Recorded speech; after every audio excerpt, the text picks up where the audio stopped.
तर आज मी आले होते अंबरनाथच्या प्राचीन शिव मंदिरमध्ये. एकटी नाही, फ्रेंड सोबत आले.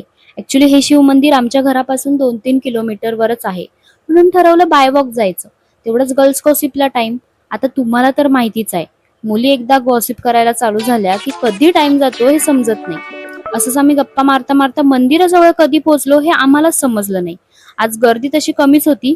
फटाफट लाईन लावून आधी दर्शन करून घेतलं. त्यानंतर थोडा वेळ तिथेच फिरत बसलो.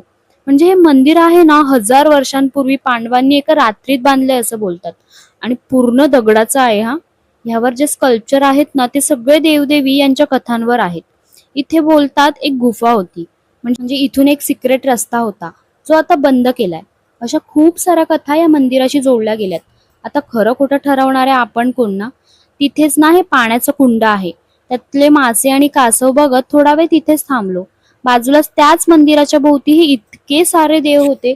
आणि ना या झाडाला असं ते मन्नत वगैरे मागतात ना, आणि धागा बांधतात असं बांधून ठेवलेलं. तिथेच देवीचं मंदिर सुद्धा होतं. सगळीकडे फिरून झाल्यावर शेवटी या झेंड्याकडे लक्ष गेलं. खूपच सुंदर वाटत होतं. इतकं एनर्जेटिक वाईब मिळते ना इथे येऊन. मन अगदी शांत होतं. तुम्ही जर कधी अंबरनाथला येणार असाल ना, तर इथे नक्की या. चला, आजसाठी इतकंच. खूप लेट झालेला. Bye bye.